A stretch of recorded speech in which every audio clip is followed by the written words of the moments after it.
GM 작물 재배로 논란을 빚은 농진청이 시험 포장을 공개했습니다.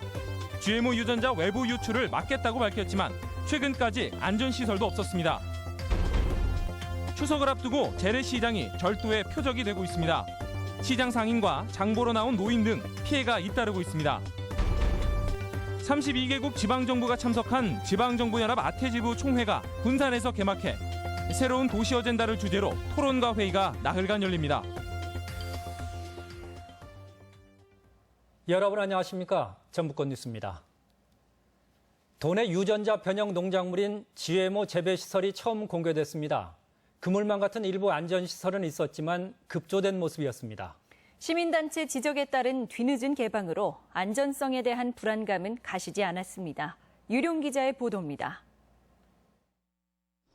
농촌진흥청이 언론에 공개한 GMO 농작물 시험 포장입니다. 촘촘한 그물망이 이중으로 둘러쳐졌고 야생동물이 드나들지 못하도록 콘크리트로 격리됐습니다. 변형된 유전자가 자칫 꽃가루를 타고 외부로 유출돼 환경을 교란시킬지 모른다는 우려 때문입니다. 쥐나 야생동물 같은 경우는 이제 외곽 울타리에 한번 설치를 했고요. 시험 포장 주변에 한 번 더 해서 이중으로 요것도 설치가 되어 있습니다. GMO 사과 시험 온실도 외부와 철저히 격리돼 있습니다.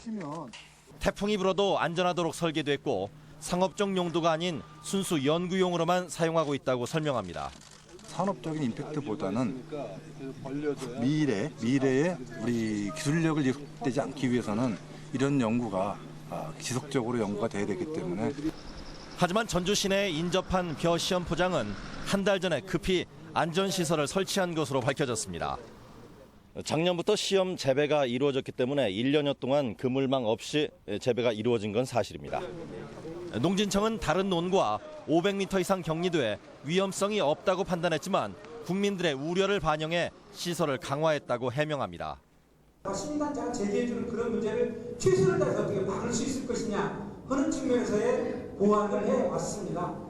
농진청은 GMO 농작물 연구가 상업적 용도가 아닌 기후변화나 외국 농산물 대응을 위한 기술 확보가 목적이라고 강조했지만 위험성 여부가 검증되지 않아 논란은 계속될 전망입니다. MBC 뉴스 유룡입니다. 추석 명절을 앞둔 요즘 전통시장에서 소매치기 범죄가 잇따르고 있습니다. 현금 거래가 많고 노인 방문객들이 많다는 점을 노린 겁니다. 한범수 기자가 전해드립니다. 지난달 24일 남원의 한 전통시장.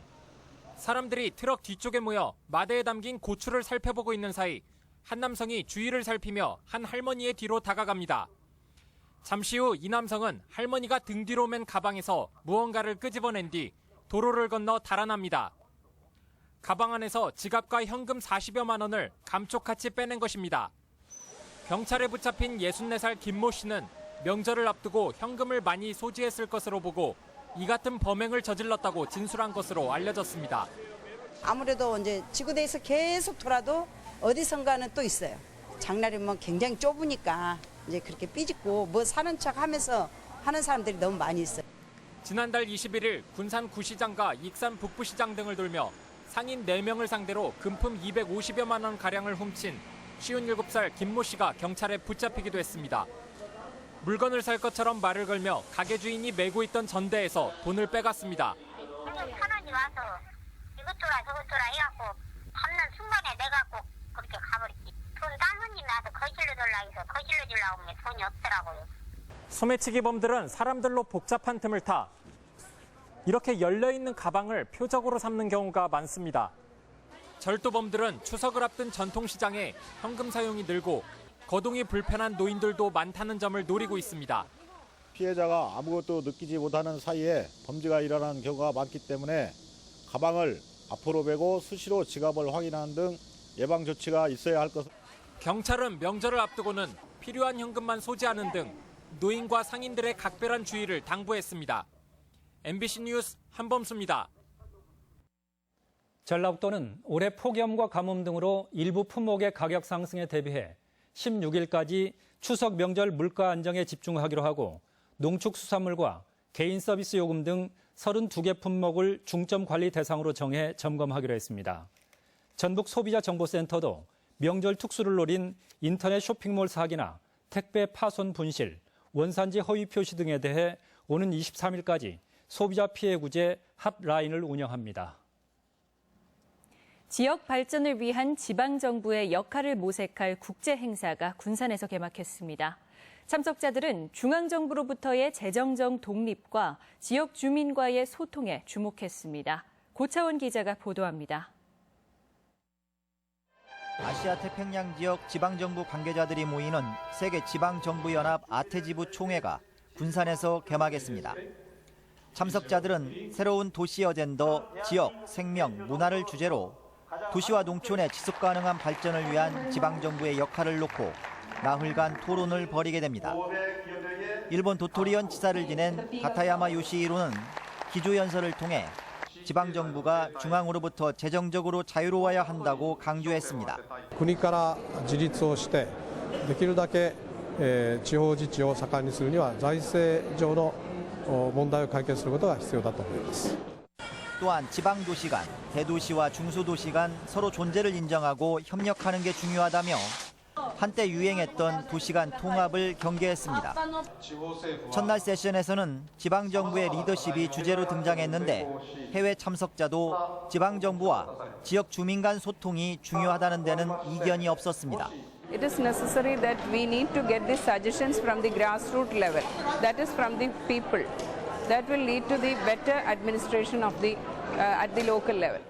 세계 지방정부 연합 아테지부 총회는 이틀간 3개의 세션과 8개의 주제별 교류 시간을 가지며 지방정부 간 고민을 나누고 해법을 모색합니다.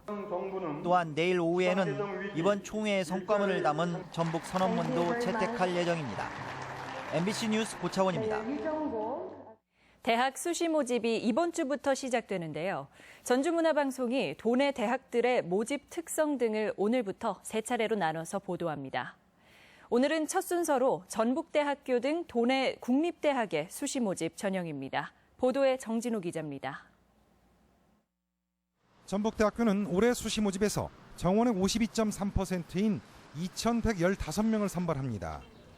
지난해 51.4%에서 올해 소폭 올랐습니다. 전형별로는 학생부 교과 전형으로 1,438명, 학생부 종합 전형은 677명입니다. 올해 수시에서 가장 크게 달라진 것은 한국사 영역을 반드시 응시해야 한다는 것입니다. 또 학생부 종합 전형에서 큰 사람 전형을 제외하고는 수능 최저 학력 기준을 반영하지 않기로 해 갈수록 줄고 있는 도내 학생들의 합격 기회가 늘어날지 주목됩니다. 큰 사람 전형을 제외하고는 전체 모든 전형에서 수능 최저 기준을 없앴습니다. 그것은 학생들에게 입시 부담을 줄여주고 우리 도내 학생들이 더 많이 들어올 수 있도록 문을 더 많이 열어놓은 것이라 생각합니다.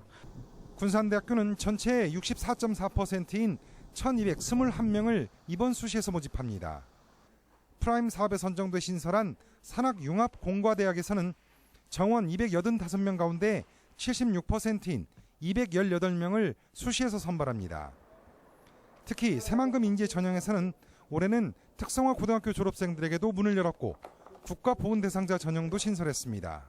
특성화 고등학교 학생들에게도 고등교육의 기회와 형평성을 제공하고 지역 내 고등학교의 목소리를 반영하여 전형 지원 자격을 변경하게 되었습니다.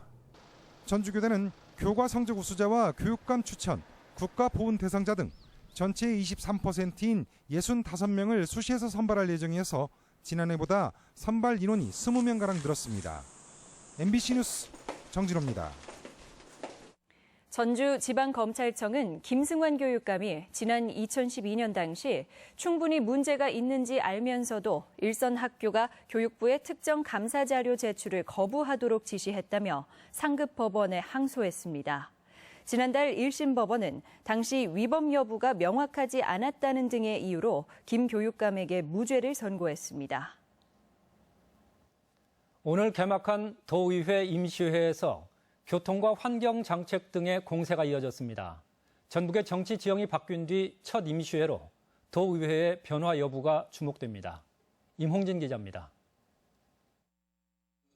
후반기 원 구성 이후 두 번째인 이번 임시회는 집행부에 대한 의원들의 공세가 거셌습니다. 더민주 정호영 의원은 미사용 교통카드 충전 선수금이 전혀 환원되지 않고 있다며 대책을 촉구했습니다. 서울, 부산, 광주시의 경우 장기 미사용 충전 선수금을 대중교통 복지에 환원하는 사업 등을 시행하고 있어 더민주 최영규 의원은 일선학교의 성면 안전 관리가 허술하다고 교육당국을 질타했습니다. 성면과 관련한 본청 시설과의 담당자는 단 1명뿐입니다. 각 지역 교육청 시설과는 성면 해체 공사 이전에도 인력난을 호소했습니다. 국민의당 박재환 의원은 시군에 배치된 문화 전문 인력이 6개월 한시 계약직이라며 개선책을 촉구했으며 민중연합당 이현숙 의원은 익산 폐석산의 불법 매립에 대해 전랍도에 책임을 물었습니다. 결국 정해진 6개월의 근무 기간 동안 문화 전문 인력으로 활동해도 업무를 제대로 수행하기 어려운데 전라북도는 해동이 폐석산 복구지이므로 폐기물 관리법으로 위법 사항에 대해 조치가 불가하다는 애매한 주장으로 사건을 마무리하였습니다. 도의회 다당구 조속에 진행되는 회기 동안 상임위원회 활동과 현장 점검의 수위가 주목됩니다. MBC 뉴스 임홍진입니다. 순창에서 강아지를 차량 트렁크에 매단 채 주행한 사건과 관련해 경찰이 동물보호법 위반 여부 등을 조사하고 있는 가운데 운전자 50살 박모 씨는 강아지를 고향집으로 옮기는 과정에서 벌어진 사고며 고의가 아니었다고 주장한 것으로 전해졌습니다. 하지만 이를 고발한 동물보호단체 케어 측은 강아지가 떨어질 것을 충분히 예측할 수 있었다며 처벌을 주장하고 있습니다. 오늘의 간추린 소식입니다. 5%의 할인이 적용되는 온누리 상품권 구매 한도가 월 50만 원으로 상향 조정됩니다. 전통시장 활성화를 위한 이번 조치로 10월 말까지 한시적으로 온누리 상품권의 개인 구매 한도를 늘렸습니다. 농수산식품유통공사는 스마트폰 앱으로 전국 추석 특판장 위치 찾기 서비스를 제공합니다. 전국의 특판장터는 2,600여 개에 달하며 시중보다 10에서 30% 저렴하게 구입할 수 있습니다. 노후된 단독주택의 주거복지 서비스를 지원하는 전주시 해피하우스 사업이 중앙동과 호성동 등 19개 동으로 확대됩니다. 해피하우스 사업은 저소득층 가구에 전기나 수도 등 24개 항목의 유지 보수를 지원하는 서비스입니다. 통계청에 따르면 전국의 15세에서 64세 이하의 생산 가능 인구 100명당 노년 부양비가 현재 27.9명에서 오는 2030년에는 49명으로 늘어나 노인 부양비가 급증할 것이란 전망입니다. 간추린 뉴스였습니다. 익산지방국토청은 내년 6월 세계 태권도 선수권 대회를 앞두고 태권도원 진입도로인 국도 30호선 무주군 설천면 기곡리에서 청량리 구간의 위험구간 개선 공사를 올 연말까지 완료할 계획이라고 밝혔습니다. 이와 함께 무주 모산리에서 설천면 소천리에 이르는 16.5km 구간에 대한 안전시설 정비 공사도 연말까지 마무리해 내년 대회에 지장이 없도록 할 계획입니다. 지금까지 전북권 뉴스였습니다.